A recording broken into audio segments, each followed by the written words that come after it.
আমরা বাঙালিরা কি বলতো, আমরা হচ্ছি উৎসব প্রিয় একটা জাতি, মানে বাঙালি জাতির কথা বলছি আর কি। তো আমরা সবসময় অপেক্ষা করি কখন একটা অনুষ্ঠান হবে, আমরা সবাই একটু সাজগোজ করব, একটু আনন্দ মজা করব, সবাই একসাথে একই জায়গায় একত্রিত হব। বাঙালিরা সাধারণত উৎসব করতে খুব পছন্দ করে। তো আজকে তেমনই একটা দিন, দেখতে পাচ্ছ সাজগোজ করে চলে আসলাম। বাচ্চাদেরকে ভীষণ কিউট লাগছে না?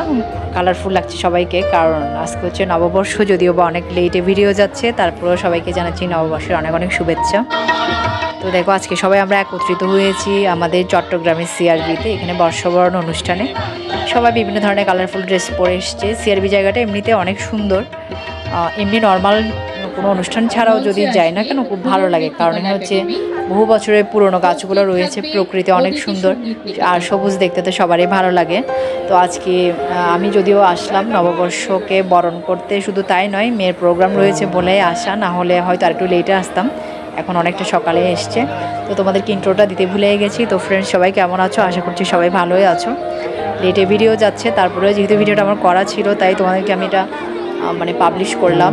কারণ হচ্ছে লেটে ভিডিও যাচ্ছে, তার কারণ হচ্ছে আমি একটু ব্যস্ত রয়েছি, কারণ এটা যেহেতু নববর্ষ ছিল 14 তারিখ, লেটে ভয়েস ওভার করছি। তো 15 তারিখ থেকে আমার মেয়ের স্কুলে প্রথম সাময়িক পরীক্ষা শুরু হয়ে যায়। আর পড়ার যেহেতু ভীষণ চাপ, তো পড়ার প্রায়োরিটিটা তো আগেই দিতে হয়। মেয়ের পড়া নিয়েই আমার সব কিছু, তো ওকে টাইমটা আমাকে দিতে হচ্ছে বলে আমি কি করলাম, ভিডিওটা এডিটও করতে পারিনি, ভয়েস ওভারও করতে পারিনি। যে কারণে কি হলো, ভিডিওটা তোমাদের কাছে লেটে যাচ্ছে, অনেক লেটে যাচ্ছে। তো দেখো মেয়ের প্রোগ্রাম অলরেডি শুরু হয়ে গেছে, টাইম কিন্তু অনেকক্ষণ লেগেছে, আমরা এসেছি অনেক সকালে। কিন্তু যেহেতু প্রোগ্রামটা মানে অনেকে এসছে, অনেক সংগঠন থেকে এসছে, তো ওদের সিরিয়ালটা 5-6 জনের পরেই ছিল বলে আমাদের অনেকক্ষণ ওয়েট করতে হয়েছে, গরমও লাগছিল প্রচুর। আর আজকে আমি খুব একটা সাজগোজ করে আসিনি, কিন্তু অন্যদেরকে দেখো ওরা ভীষণ সুন্দর করে সেজে এসছে, আর দেখতেও ভালো লাগছে। মেয়েরা কি বলো তো, কথায় বলে না শাড়িতেই নারী, তো শাড়ি পরলে নারীকে অনেক সুন্দরই লাগে। অন্য অন্য সময় মেয়েরা শাড়ি কিন্তু খুব একটা পরে না, কারণ এখন একটা ব্যস্ততার মধ্য দিয়ে সবাই যায়। শাড়ি পরতে অনেক টাইম লাগে, আর শাড়ি পরতে গেলে কী হয়, একটু সাজগোজ করতে হয়, যেটা 3 পিসের সাথে করতে হয় না বা টপ জিন্সের সাথে করতে হয় না। তাই মেয়েরা এখন শাড়ি খুব একটা পরেও না, আমি নিজেও পরি না। তো আজকে যেহেতু পহেলা বৈশাখ, তাই ভাবলাম একটা লাল সাদা শাড়ি পরি, সেজন্য আমি একটা জামদানি পরলাম। কারণ এটা জামদানিটা হচ্ছে আমাদের দেশের একটা ঐতিহ্য, আর নববর্ষটাও তো একটা বাঙালি আনা একটা ব্যাপার আছে। তো আমার মনে হলো একটা আমি জামদানি শাড়ি পরি, তো শুধু শাড়ি পরেছি, আর কোনো সাজগোজ করার সুযোগ হয়নি। কেন কি, মেয়েকে আমি আজকে ঘরে রেডি করেছি, আমি, আমার বোনের মেয়ে, দিদি, 3 জন মিলে রেডি করেছি।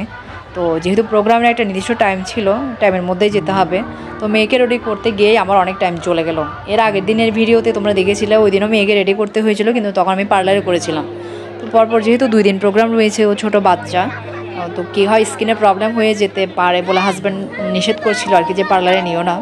আমিও ভাবলাম যে হ্যাঁ, পার্লারে নিলে যদি মেয়ের স্কিনে কোনো প্রবলেম হয়ে যায়, ওর বয়স এখন অনেকটাই কম, তাই আজকে একটু বাসায় রেডি করলাম। মেয়েকে কেমন লাগছে অবশ্যই কিন্তু কমেন্টে জানাবে। ঘরে রেডি করেছি, কালকেরটা পার্লারে ছিল, আজকেরটা বাসায় রেডি। তো সেই জন্য মেয়েকে রেডি করতে গিয়ে অনেক টাইম চলে গেল, নির্দিষ্ট টাইমে না পৌঁছাতে পারলে আবার তার নাচটা মিস হয়ে যাবে। তাই জাস্ট একটা শাড়ি পরে নিলাম। তো আমার সাথে আমার দিদি ছিল, দিদির ছেলে আর আমার হাজব্যান্ড, আমার মেয়ে, আমরাই গিয়েছি। কারণ আজকে সবাই তো জানো, আমরা যারা সনাতনীরা রয়েছে, তো আমরা আজকে পাঁচন খাই, তো এটা সবাই জানো। তো পাঁচন রান্না করতে হবে, তো সেই জন্য মা আসেনি।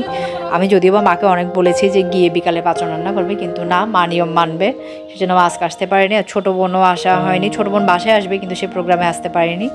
তো প্রোগ্রাম শেষ, দেখতেই পেলে চারিদিকে খুব সুন্দর লাগছে, কারণ সব কিছুই কালারফুল, সবাই কালারফুল ড্রেস পরেছে, বেলুনগুলো কালারফুল, এখানে ফুল বিক্রি, সবগুলোই কালার, মানে কালারে ভরপুর, বেশ ভালোই লাগছিল দেখতে।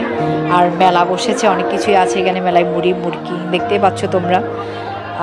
কুলা ডালা নিয়ে একটা মিছিল যাচ্ছিল, তবে মিছিলটা একটু অন্য ধরনের ছিল, তোমরা একটু খেয়াল করলে দেখতে পারবে এখানেই কি বলা হচ্ছিল। যাই হোক, এটা আমার সামনে ছিল বলে আমি এটা একটু ক্লিপস নিয়েছি। তো এরপর আমরা একটু কেনাকাটা করছিলাম। তো আমার মেয়েও ব্যাংক নেবে, মাটির ব্যাংক নেবে বলে ওর মামনির কাছে বায়না করছিল, আর আমাদের আয়ুষ্মানও করছিল। এদিকে দেখতে পাচ্ছ দুটো ডল নেওয়া হয়েছে, একটা মোটু ছিল আর একটা হচ্ছে অ্যারোপ্লেন নেওয়া হয়েছে। তো ওরা যেখানেই যায় ওদের এগুলো নিতেই হয়। ওদিকে দিদি ব্যাংক নিচ্ছিল, আয়ুষ্মান ব্যাংকটা দেখাচ্ছে যে ও একটা ব্যাংক কিনেছে। আর এখানে দেখো রকমারি আয়োজন ছিল, তেলে ভাজার আয়োজন ছিল, যেগুলো দেখতে ভীষণ লোভনীয়, কিন্তু শরীরের জন্য খুবই ক্ষতিকর।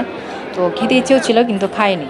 তো এখানে মুড়ি, মুরকি, মোয়া, মানে কি নাই, এখানে সব কিছুই আছে। তো আইসক্রিম ছিল, আমরা একটা আইসক্রিম নিয়ে নিলাম। প্রচণ্ড গরম লাগছিল বলে একটু ঠান্ডা পানিও নিয়েছি, পানিও খেয়েছি। আর এদিকে ব্যাতের জিনিসগুলো কিন্তু দারুণ ছিল, কিন্তু দাম বলছিল প্রচুর, তাই একটা আমার পছন্দ হলো, কিন্তু এত বেশি দাম বলাতে আমি এটা আর নিইনি। তো দেখো এইদিকে আবার কেনাকাটা করা হচ্ছে, এখান থেকেও দিদি কিছু নিচ্ছিল, বাচ্চারা যেহেতু রয়েছে তো বাচ্চাদের জন্য কিছু কেনাকাটা করা হচ্ছিল।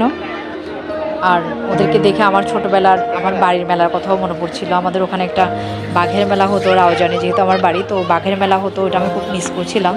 এখন হয় না কি জানি না, বহুদিন যাওয়া হয়নি। এদিকে এখানে দেখো একটা ইন্ডিয়ান রোলার আইসক্রিম ছিল, যেটা আমার কখনোই আগে দেখা হয়নি, এখানেই ফার্স্ট দেখলাম।